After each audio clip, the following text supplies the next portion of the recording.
Hey, it's Court. Listen, before we get into today's episode, if you want to get free access to my brand new podcast SEO mini course that is going to help you get your podcast showing up in the top 5 in search on Apple and on Spotify, then all you have to do is enter our Dare to Share giveaway that we are doing here as we count down to episode 350, which is crazy. It's so hard to believe that we have had that many episodes here on the podcast, but I'm doing this as my way of saying thank you for being here every single week and for making this show possible. So all you have to do to enter, super easy. Either text the show to a friend of yours who is about to launch a podcast or who is podcasting right now and let them know, hey, you need to be listening to this show, or leave a written review on Apple Podcasts telling me how this show has helped you. Either way, pick your poison, take a screenshot when you do it though, and email it with your name to podcast@podlaunchhq.com so that I can feature you in an upcoming episode and say thank you. Because truly, this show would not exist were it not for you being here every single week, listening to the show, supporting the show, and encouraging me to keep going with my own podcasting journey. So thank you for being here. And with that, here's today's episode. In the episode before this one, we talked about all the problems with the new Spotify plays metric. And you also learned why looking at a metric like that, or looking at a metric like downloads, even though it is visible, even though it is accessible, will never, ever, ever paint the true picture of the health of your podcast. And that's why in this episode, I'm going to break down the 5 better metrics that you can be looking at to get a deeper understanding of what the numbers really say about the growth of your show. And I have a feeling you're going to be pleasantly surprised.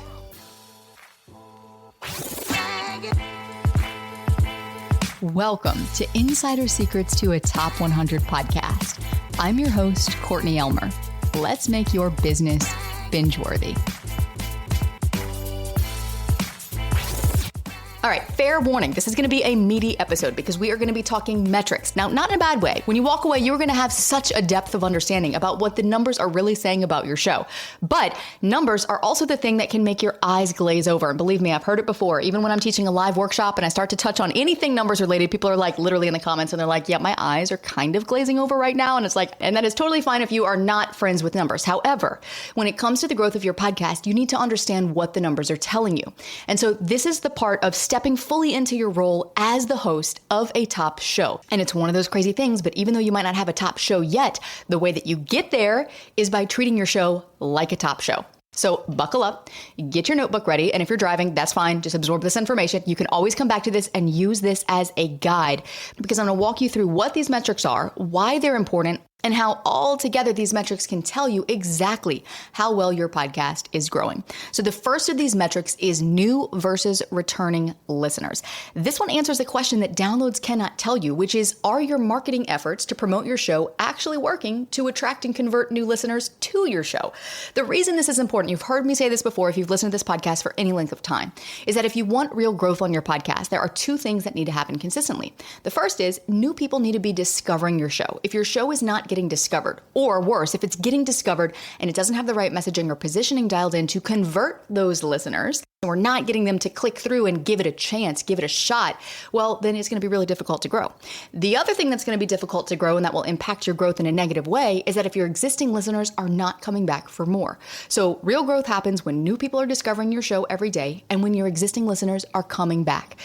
If only one of those things is happening, then it's going to be a lot harder to grow, because you're going to have high churn, which means you might be getting listeners, but you're also losing listeners. So that means that all the effort you're putting into your podcast is keeping you in the same place. And I don't want that for you, and I don't think you do either. So that is where this new versus returning listener data comes in, because downloads are only going to tell you how many people hit play. This is going to tell you who clicked play that was new and who came back to hit play again. So that's why this metric is one of the clearest signals of podcast health. And it's also one of the least obvious because it is not evident where to find this information or how to track it.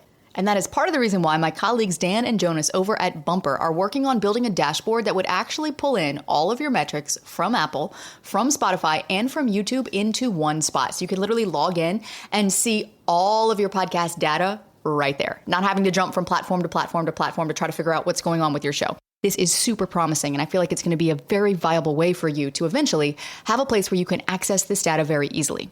As far as this metric is concerned, I've got some good news and I've got some bad news. Yes, this metric can instantly tell you how many new versus returning listeners you have, which, as you've just learned, gives you an accurate assessment of the true growth of your show. We're not just looking at downloads anymore going, well, I don't know how many of those was the same person hitting play on multiple episodes. It's no, I got 24 new listeners this week, and I had 132 returning listeners. That's great. And we want to be able to keep those new listener numbers climbing and keep the returning listener numbers climbing too. The bad news is that Spotify was the only platform that actually gave us the raw data that we needed to calculate that metric. And while their new plays metric was making headlines, I was doing some digging behind the scenes and found out that they simultaneously removed the raw listener data metrics that we used to track this. So stay tuned for more on this one, because right now we are working on finding some other alternate ways to help you estimate this, because this is a very key metric. But in the meantime, you can still use the other 4 metrics to assess the true health of your show. And the second of those metrics is listener retention. Now, again, you've probably heard me talk about this on the show before, and there is a reason why this is important, because this answers the question, are your listeners staying till the end? And a podcast that people don't actually listen to isn't a podcast that's working. Someone who hits play for 1 second and bounces is not actually helping you. So I don't want you to be spending hours filling up a bucket with water without knowing that there's a hole in the bottom, so that you keep pouring water and effort into this bucket and wondering why this bucket never fills. That's what happens when you chase downloads but ignore retention. Because if people are pressing play, but they're tuning out in the first 5 seconds or the first 5 minutes, they're not following your show, they're definitely not going to share your episodes, and they're absolutely not going to buy from you. So what that means is it's not just a missed listen, it's a lost consult call. It's a potential sponsor who didn't email you back. That's a course that didn't get sold. That's an ideal listener who binge listened to your competitor's show instead of yours. So when this keeps happening, it compounds, but in the wrong direction. You know that podcasting is a compounding medium. We want that to be compounding for you in the right direction, not the wrong one. And when this happens, you start to question your offer, you start to question your content, you start to question even your ability to grow this podcast at all. So this is why downloads is not the metric to look at. And you're going to hear me harp on that continuously throughout this episode, because I really want to help you understand why downloads is so limited in scope about what it actually tells you about your show, and why these other metrics are really more accurate and more insightful for you to track. And this is why listener retention beats downloads every single time. This is why we tell our clients, look, before we give you any kind of strategy to grow your audience, we want to make sure that you're keeping the listeners you've already earned, because you're going to need that base to grow from. You're not going to grow if your bucket is leaking. The other beautiful thing about listener retention is that it doesn't lie. It might be a bruise to your ego at first to see that people are dropping off at 42% of your episode. But this is actually a good thing, because when you know this, it will empower you with the information that you need to increase that retention, to actually become the host that people want to listen to. So that is why retention is such a beautiful metric in my mind, because it is not a vanity metric. It is actually telling you how well your content is holding attention. Because if people are sticking around, that tells you, well, your hook worked, your content delivered, your pacing kept them engaged, and your call to action actually had a chance to land. If they're not listening all the way through, it's a sign that something is off, and no amount of downloads is ever going to fix that. Now, what we're looking at here is not necessarily for listeners to get to 100% completion of the episode, but we are looking for them to stay engaged through the majority of your episode. Now, I know majority is such a subjective term, so I'm going to help you figure out exactly what the majority of your episodes should be, and it goes based off of how long your episodes are. So my friend Seth Silvers came up with this incredible equation. He's actually the podcast strategist for the Hormozis, and he has studied thousands and thousands of episodes, and in doing so has really developed this very simple benchmark that you can calculate based on the average length of your episodes. So calculate the average length of your episodes and subtract that minus 100%. And that is your ideal listener retention benchmark. So for example, I've got an average of 20-minute episodes here on this podcast. If I subtract 100% minus 20, I get 80%, which means that in all of my content, I am aiming to keep the majority of our listeners engaged for the majority of my episodes, which is 80+%. It also tells me that if I'm giving a call to action after that 80% mark, so what is 80% of 20 minutes? I don't even know. I can't do math in my head. Hold on. Let's run this calculation.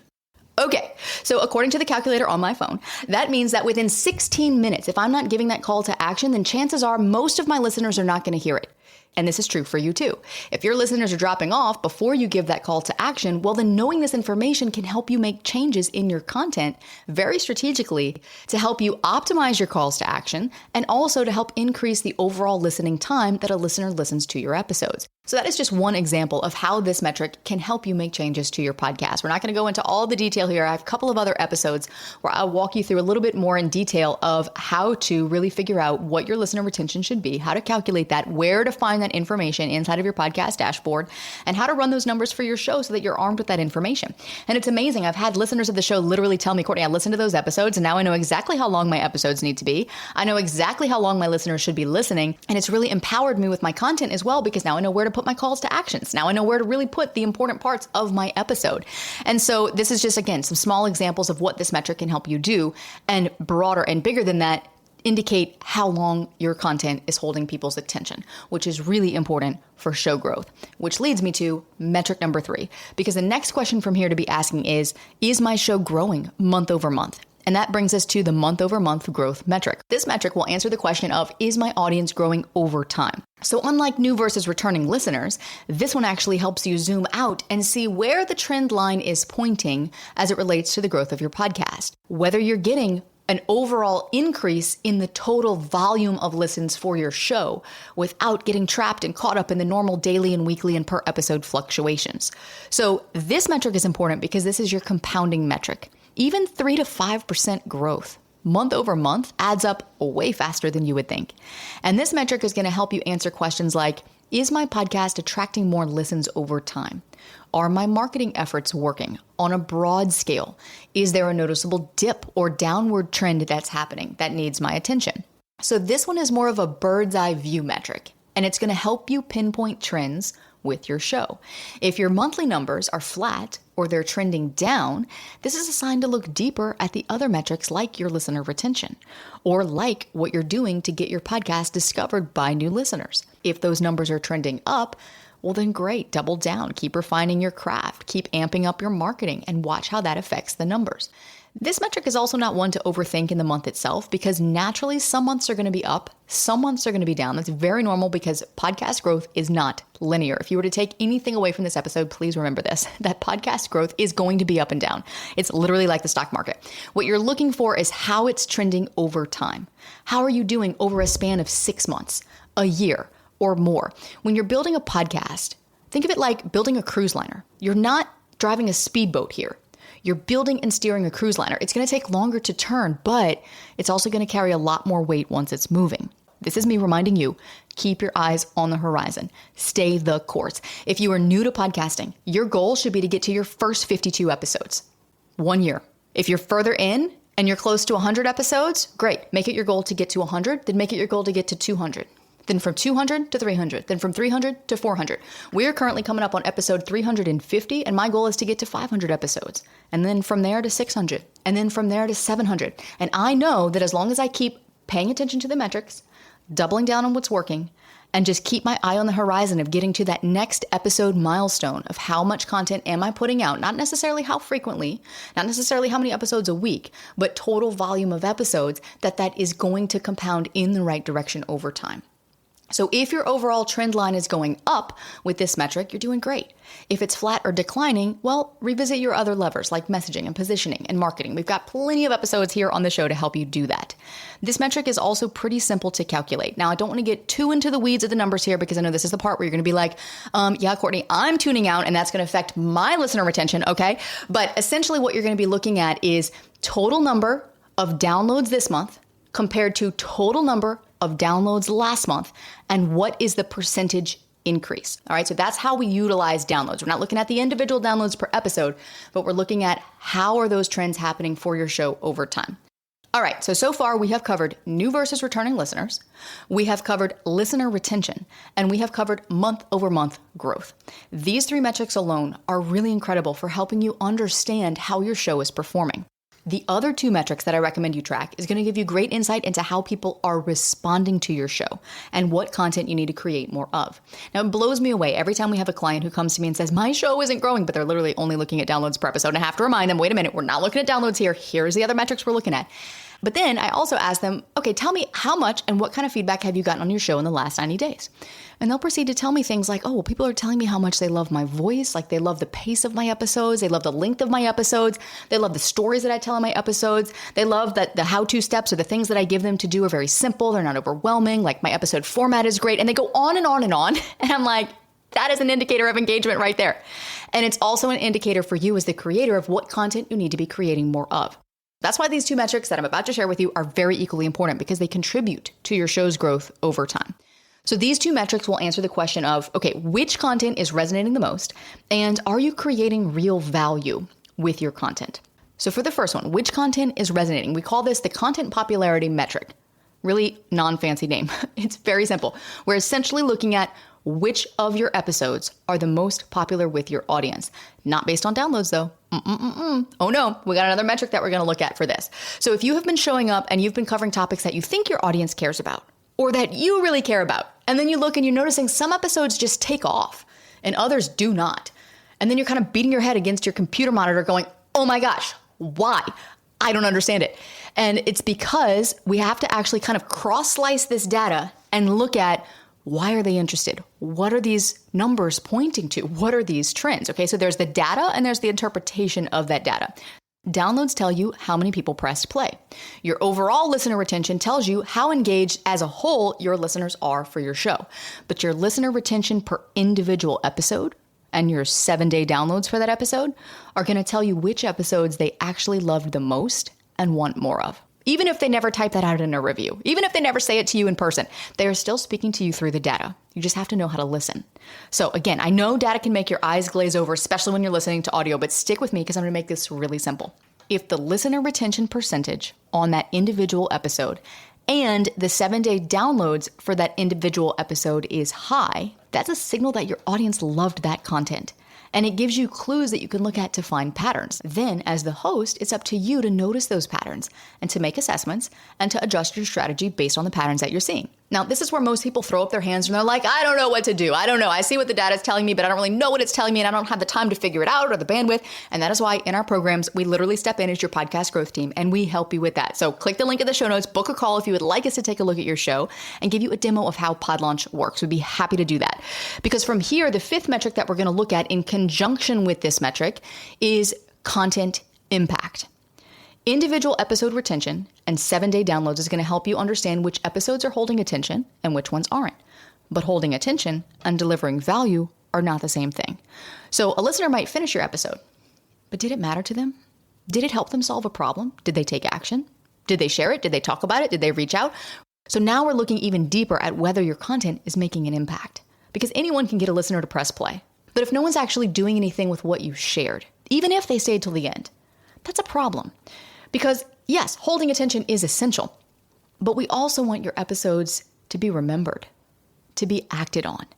So this is about learning how to recognize the signals that your content is doing more than just filling airtime, that it's doing what it's supposed to do, which is to move people. Retention will tell you if they're listening. Action will tell you if they care.